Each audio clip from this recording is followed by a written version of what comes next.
Jeffrey Epstein বা Epstein files থেকে বেরিয়ে আসা তথ্যগুলো আধুনিক বিশ্বের তথাকথিত সভ্যতার গায়ে এমন এক কলঙ্ক লেপে দিয়েছে যা প্রাচীনকালের অন্ধকার অধ্যায়গুলোকেও ম্লান করে দেয়। ইতিহাসের পাতায় আমরা কায়সার বা কিসরাদের বিলাসিতা আর শোষণের কথা পড়ি, আয়ামে জাহিলিয়াতের বর্বরতার কথা জানি, কিন্তু সেই চরম অসভ্যতার যুগেও নিষ্পাপ শিশুদের নিয়ে এমন সুশৃঙ্খল পৈশাচিকতা কিংবা মানুষের মাংস খাওয়ার মতো বিকৃতির নজির পাওয়া ভার।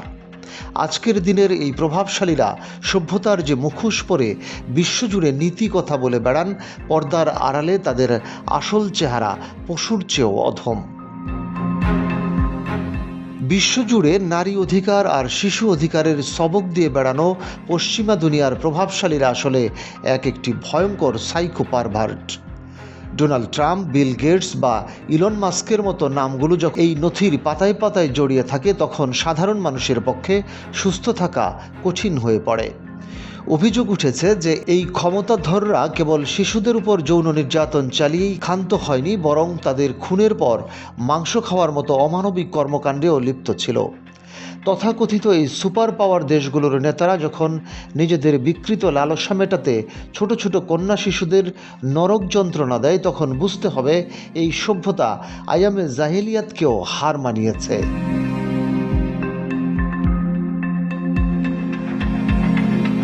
এই বীভৎস কর্মকাণ্ডের দলিল কেবল পশ্চিমে সীমাবদ্ধ থাকেনি। নথিতে প্রতিবেশী দেশের প্রধানমন্ত্রী নরেন্দ্র মোদীর নাম আসায় এশিয়া জুড়ে তোলপাড় সৃষ্টি হয়েছে।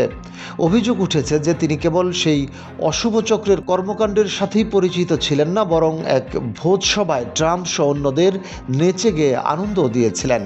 যদিও ভারত সরকার এসব অভিযোগকে ভিত্তিহীন বলে উড়িয়ে দিয়েছে, কিন্তু নথিতে থাকা বর্ণনাগুলো আন্তর্জাতিক মহলে চরম ঘৃণার জন্ম দিয়েছে।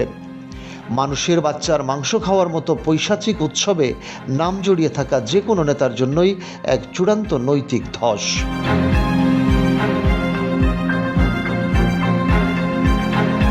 প্রকৃতপক্ষে এপস্টেইন ফাইলস হলো আধুনিক দুনিয়ার ক্ষমতাধরদের অন্ধকার জগতের একটি অতি ক্ষুদ্র অংশ মাত্র।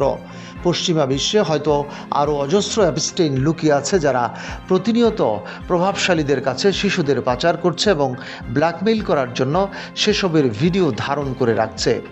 এই চক্রটি এমনভাবে কাজ করে যেখানে ক্ষমতার মোহে অন্ধ হয়ে মানুষ তার মনুষ্যত্ব বিসর্জন দিয়ে দানবে পরিণত হয়।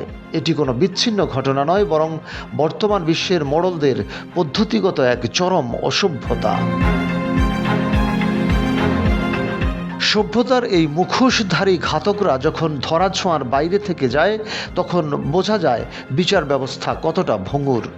এই ফাইলগুলো কেবল কিছু নাম নয়, বরং এটি প্রমাণ করে যে আধুনিক সভ্যতা আজ ধ্বংসের কিনারে দাঁড়িয়ে আছে, যেখানে মানবিকতার কোনো স্থান নেই।